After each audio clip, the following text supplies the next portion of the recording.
What's going on, guys? Welcome to Everything Always. My name's Michael Roman, aka Allfires, and just like that, we have the official cast for the Fantastic Four, and only days after we get the first trailer for Deadpool and Wolverine. Marvel Studios actually released two official promos, one for the logo and for the film. There's some details in here we can tell, and then of course the other, what is an artistic impression of the four members of the Fantastic Four cast, but you can clearly tell who the actors are. We're going to break it all down, Marvel's announcement, the cast reveal, and what we can tell about the film from the official promo, because there is one Easter egg in here that tells us exactly what year the Fantastic Four is set, and I'm going to explain. But first, if you could grab the subscribe button. We do daily Marvel content at the channel, and that's all we do. Everything from official Easter egg breakdowns, trailers, and reviews, to the occasional industry insider report and everything in between. So if that sort of thing's for you, hit the subscribe button, leave a comment down below. That will automatically enter you to win our ongoing PS5 giveaway. The next one is right around the corner. Again, all you got to do, be a sub, leave a comment if you want, stick around to the end of the video. We get into all the giveaway stuff again there.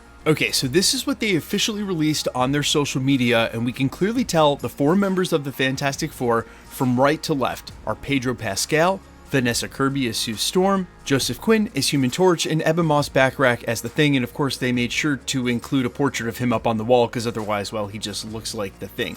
Now, in the foreground, you can see one other member of the Fantastic Four, and that's their lovable robot Herbie, which stands for Humanoid Experimental Robot B-Type Integrated Electronics, and was scooped a couple of weeks ago to be a part of this film. Also, one little tidbit about Herbie, he only existed as a member of the Fantastic Four because the Human Torch was actually under licensing rights to a different company at the time, and for a different project outside of Marvel, so they had to come up with a member, and this is what they did.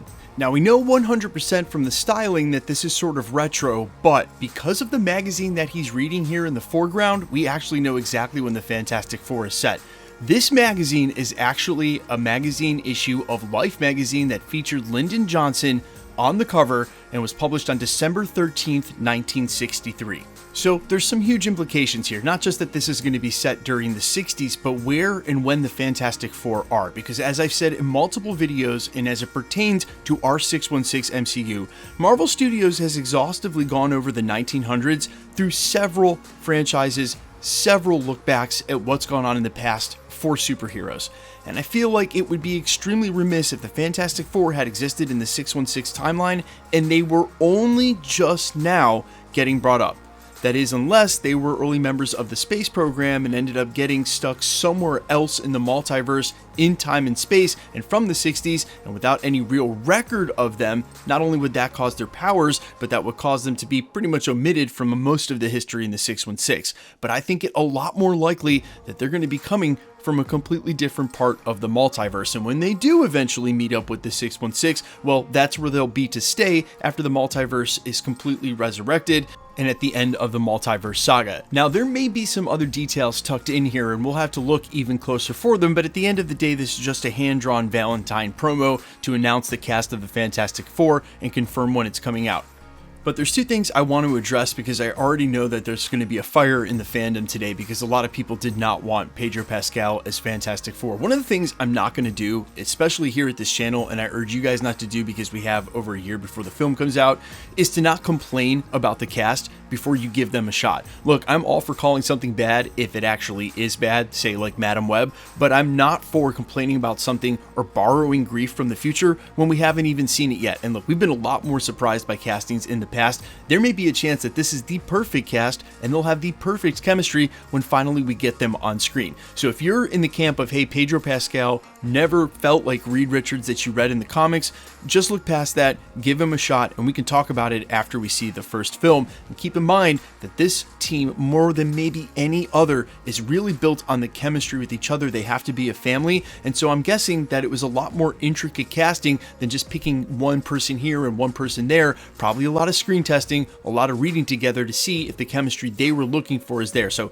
trust in the process, trust in them to get the right actors, and if it's bad after you see it, then you can complain, but let's not go doing that before. The other thing I would say is that there were some of you who were pretty upset that this was going to be a period piece, and I would say, look, there's plenty of Fantastic Four and set in the modern era, say during Avengers Secret Wars, Fantastic Four 2 going into Phase 7, having them do a sort of retro vibe is totally cool, because remember, Matt Shakman's the guy who directed WandaVision, and for something that was meant to be sort of a period homage, absolutely pulled that off, and within the confines of Disney Plus, where most of the productions there have been pretty bad. So the fact that they got this guy who already did it, he's proven within the company, understands the IP, and that they're doing this, and with the first film, well, basically they get a shot to put the Fantastic Four in their own setting. That's when the comics were published. Make it the sort of story that it was back then, pay homage to that, and do something different than the other two Fantastic Four films have done, and then they've got plenty of other films in the future of the franchise to do a lot more modern thing. I don't mind them taking this shot at all, and I think it'll actually make for a really cool and different feeling film. But you guys let me know all your thoughts down below, as always. How you feel about the cast,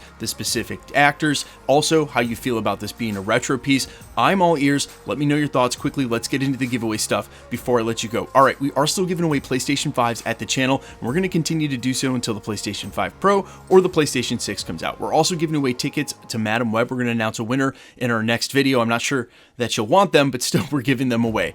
All the same rules will always apply for future giveaways. Hit the subscribe button because you need to be a subscriber, then leave a comment down below. Because it's truly random, the more videos you comment on, the better chance you have of winning. All winners will always be announced at the end of videos, the same way we're doing here, live with my voice and the comments shown on screen. So please be safe and vigilant on any channel, especially where they're doing giveaways, and keep in mind that anybody can take a content creator's photo, claim to be them, and then try to get you to pay for shipping for something that doesn't exist. Prizes are only given away when there are one, and we definitely won't contact you in the comments. And for future reference for all of you guys, no YouTuber or any content creator is ever going to ask you for shipping if you should win a prize from them. If you ever get comments like that on my YouTube channel or any other, even though they've left us alone for quite some time now, they've still been targeting some of my friends' channels, just go ahead and report that comment to the platform. Yeah, you can let the content creator know on social media, and I'm sure they already do. Trust me, they are trying to delete those comments as fast as possible, but when you report them to YouTube, you're really doing everybody at the community a service and helping the content creator out, because they'll delete it even faster, and then you're wiping out all the comments they've left